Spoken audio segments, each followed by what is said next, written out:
and good evening. I'm Melisa Idris. Welcome to Consider This. This is the show where we want you to consider and then reconsider what you know of the news of the day.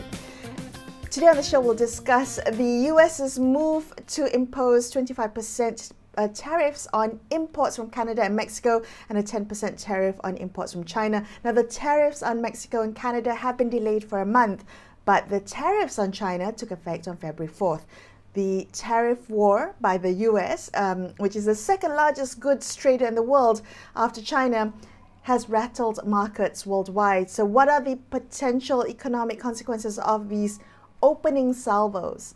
And could this turn into a broader trade war? So joining us on the show today is Dr Juita Mohamad, who is a consultant for the UN Conference of Trade and Development and the co-founder of TIA Editors and Consultancy. Dr Juita, welcome to the show. Thank you so much for being here with me. Can I get your initial thoughts on how this past week or so has played out for you? What do you make of the tariff threats and also the responses and then the 30-day pause that we saw coming out earlier this week?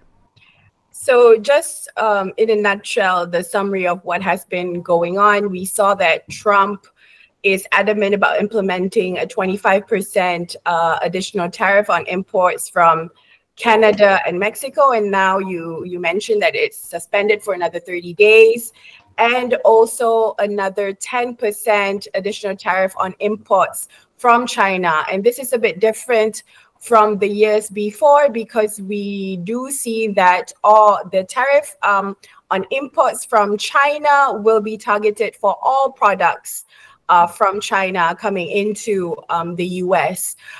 We will also be seeing energy resources coming from Canada going into the US with a slightly lower tariff rates of about 10% tariff. So Trump again is justifying his tariff hikes on the basis to combat illegal immigration and stopping poisonous fentanyl and other products from flowing into the US. And again, this does not make sense at all because this might not be an effective way to combat the illegal immigration issue as well as the drug issues. So my take on this is that he is weaponizing trade. He is using tariffs as bullets to force trade partners to act in a certain way that is beyond the scope of their existing free trade agreements, may it be with Canada, may it be with Mexico, and even China. So for the audience back at home, this is a bit surprising given the behavior, the US behavior now, because China and the US has actually reestablished and signed a bilateral trade agreement in 1979. And we have seen that trade between the two countries have actually grown from about $4 billion to $750 billion in 2022. So we do see a close trade relationship between these two countries. But again, when Trump is back in the office, he's becoming more aggressive with his tariff hikes, not just for Mexico and Canada, but most importantly on China. So he has used a number of reasons to justify his tariff move, and you're right. It's to do with fentanyl and immigration that he's used as an explanation domestically. But he's also claimed that tariffs will reduce prices for consumers. Is that economically correct? So, in a nutshell, tariff is a form of is defined as import duties. So it's a form of tax. So it's going to increase or add on to the price of the good or a specific service. So I don't see how this can happen unless Trump and his administration itself is willing to absorb these costs, may it be through subsidies or other financial stimulus packages, for households, targeted for households, and also for importers and producers. So just to pluck some findings from other studies, the Tax Foundation in the US, they have estimated that the tariffs collectively on Mexico, Canada, and China, it will actually impact the household by more than $800 per year in 2025 alone. And when we look at China, the US imports many things from China, not just consumer goods. They also businesses import a lot of components or intermediary products from China, and as well as machinery and equipment for their own production processes in the US.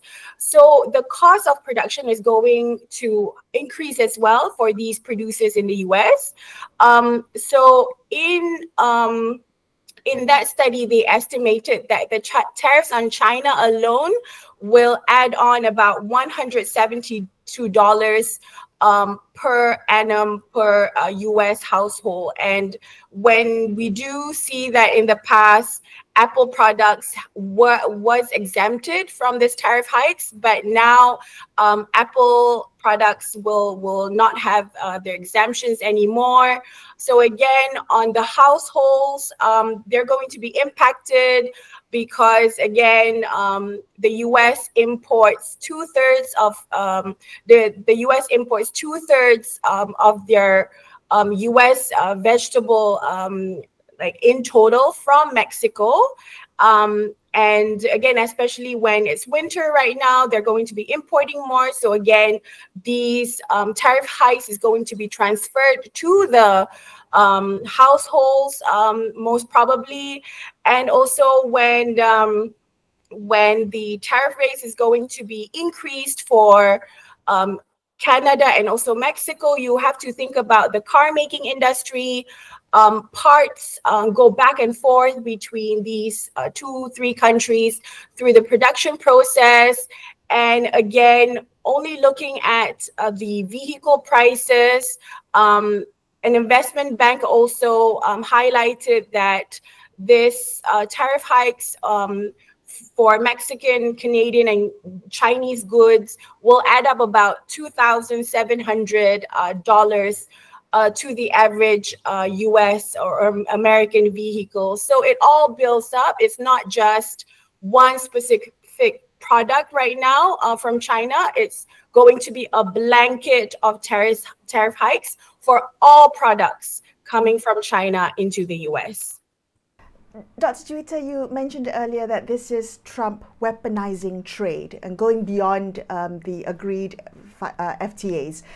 Can I talk to you about what that means? What are the implications of this for global trade? And more specifically, how should Malaysia sit up and take note? And particularly as chair of ASEAN, is there something we need to be considering in the region?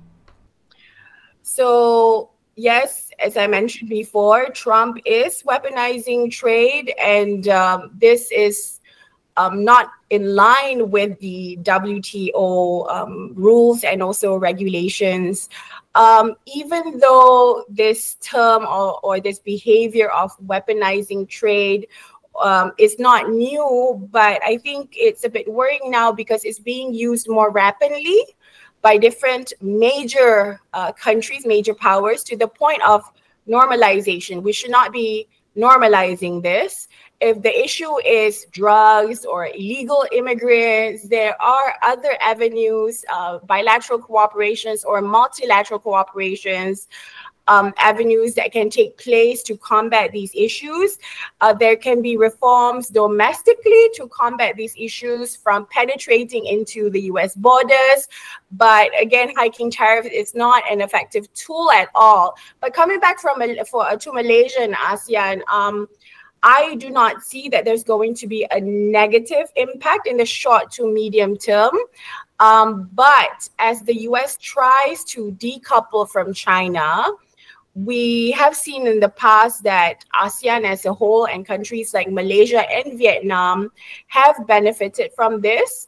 But in the long run, when Chinese producers relocate to countries like Malaysia or Vietnam, which they have done in the past, and they start exporting to the US via the ASEAN platform, we may feel the impact, the negative impact later on. So this is very evident from our solar panel case study, whereby the US was targeting Chinese exports of solar panels into the US.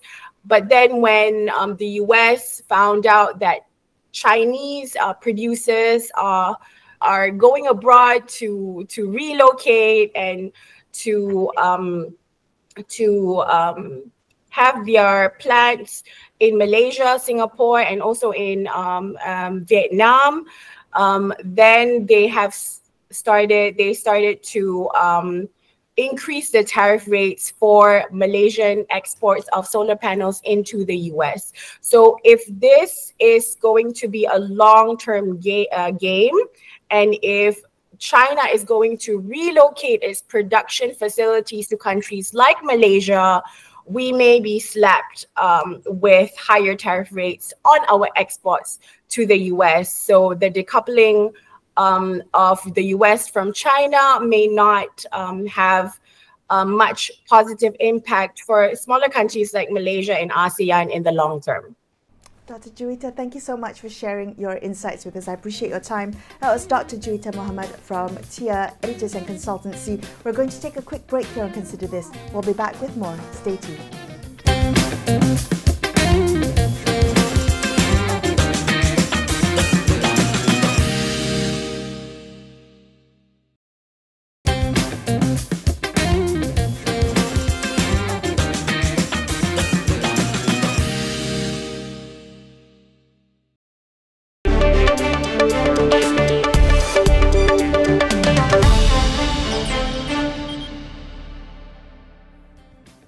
Hi, welcome back to Consider This. I'm Melisa Idris. Let's continue our discussion about Trump's tariff threats and the responses of the country. Joining us now is Tan Sri Dr. Munir Majid, who's a visiting senior fellow with the Center of International Affairs and Diplomacy and Strategy at LSE.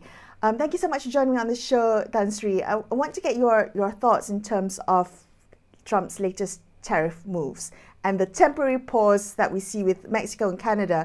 But how are you digesting this? His use of tariffs as a weapon, a geopolitical weapon, but also in terms of using it as a domestic political tool.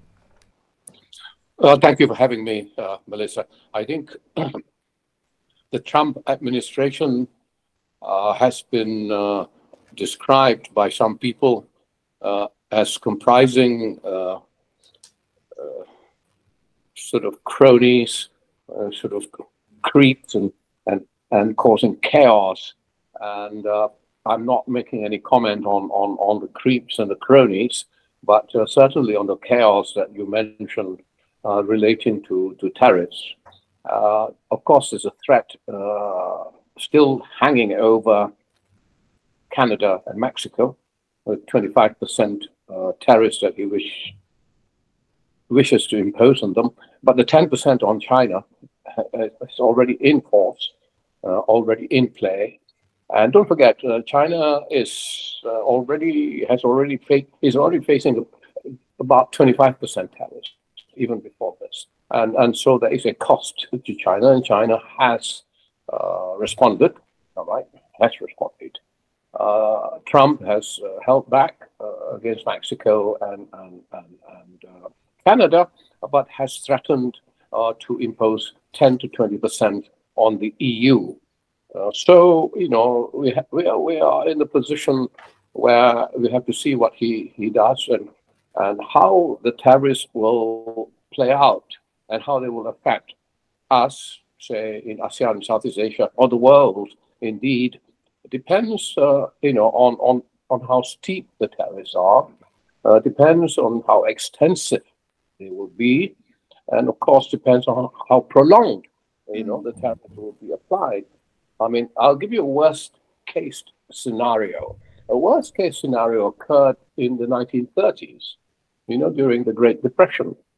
Actually, when America sort of imposed tariffs of between 40 to 60% on 900 items. And this deepened the Depression, the Great Depression of the 1930s. And by 1934, what we had was world trade had contracted by 66%. Okay? Now, that's a worst case scenario that could happen. Will it happen in our time? It doesn't look that it might go as deep. He already mentioned that he uses tariffs as a stick, to beat people up, to get concessions and to get what he wants. And therefore, it might not be prolonged. It will be very selective and so on and so forth. But nevertheless, with the tariffs already imposed on China, if we had imposed those on those two countries as well, Mexico and Canada, we would have had a almost $900 billion impact, on imports, from those three countries alone, which is already more than when he imposed tariffs in 2017 on China alone. It was about 400 billion. So if he goes against the EU and he ups against China, we're in for a very difficult time, a very difficult time for our part. Right. Tansu, you said his use of tariffs as a stick, this brinkmanship, and I'm just wondering the unpredictability of it all with the tariff threats. How do you see that posing a threat to global business confidence? Is that a risk that businesses are weighing? Oh, yes. Uncertainty is never welcome in business decision making, and uncertainty, not just on tariffs, there's so much uncertainty with these other policies, relating to the deportations, sort of stopping aid and so on. So there is the whole context of uncertainty. So one might even say chaos, as I said, that he's being caused. And it affects business decision making. It would affect, even the de minimis, cutting down of de minimis parcels of less than $800 into the America from Hong Kong, from China, which has been reinstated, by the way. It affects immediately the businesses of Amazon and Chinese sort of parcel companies and so on. So this uncertainty is not good. And at the same time, people are looking at what he's going to do with China and what China is going to do to him, to hit back America. And this is a very interesting situation in the sense that what he does to China now is going to affect us, our neck of the woods. And then what will be the impact? Now, people talk about relocation of investment. People starting looking at supply chains, what's being produced where.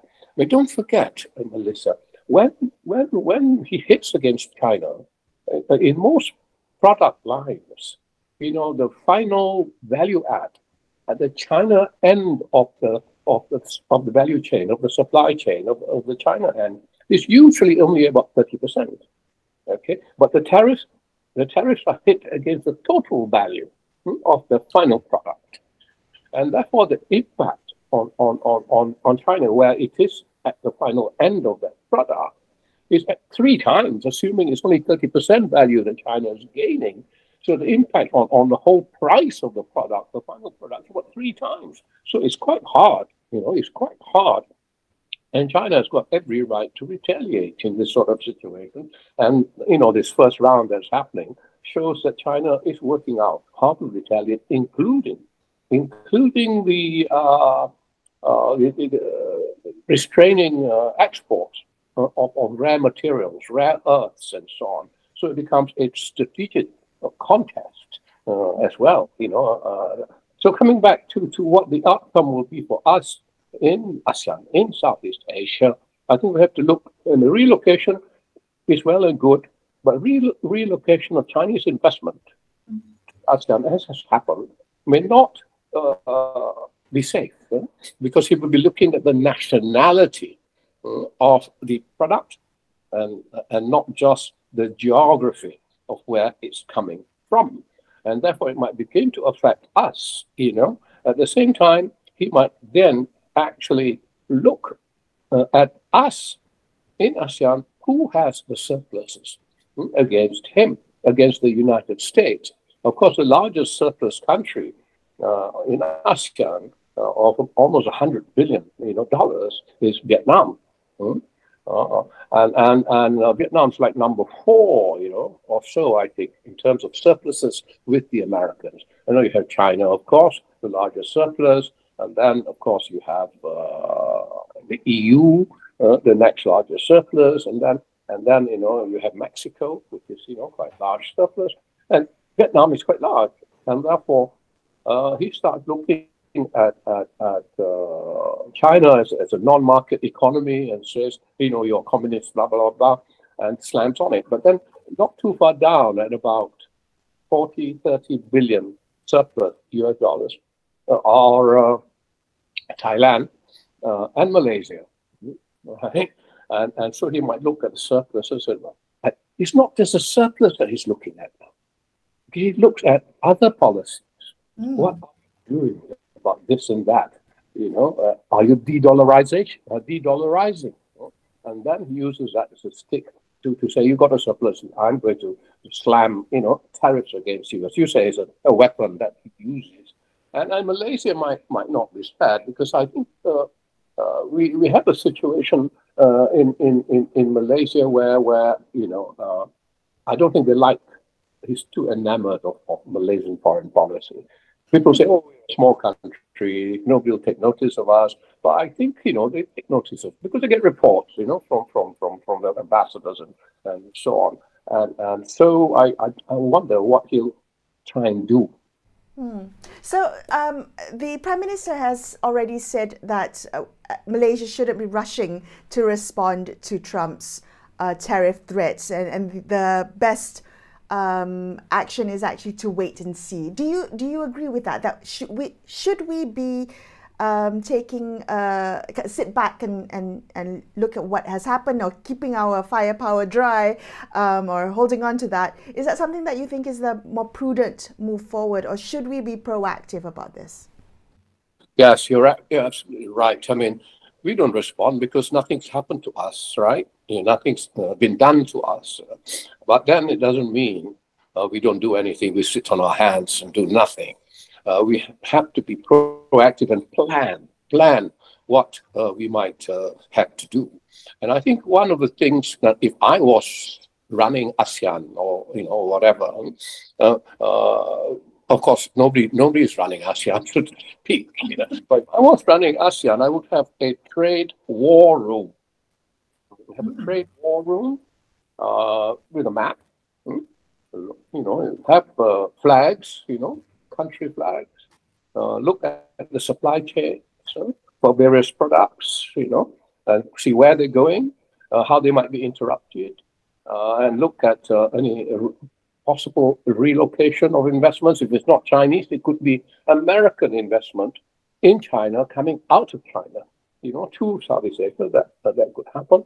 It has to look at how China might react or respond to the drying up of its export to America, whether we will get dumping from China, and how it would affect our SMEs.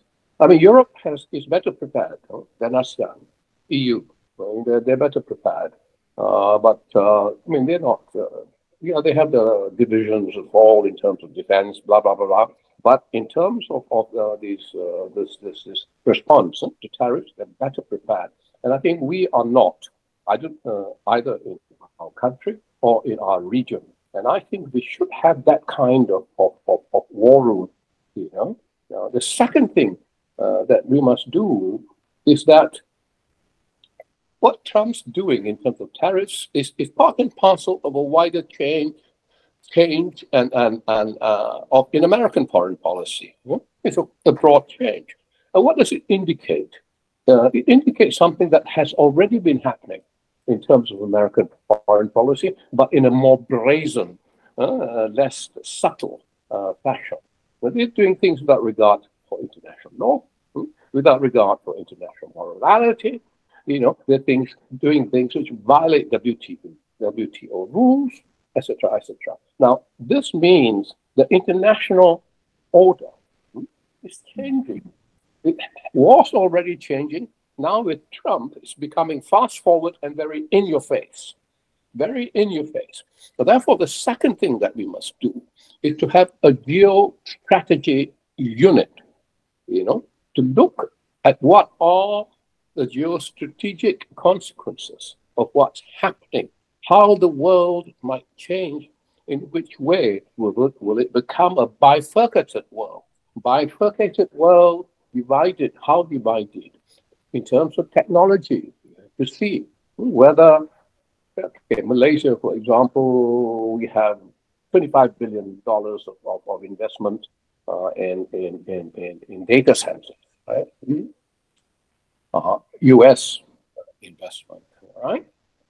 In data centers, but who's getting value of it, 25 billion? Maybe we sell energy to data centers, we make money out of it.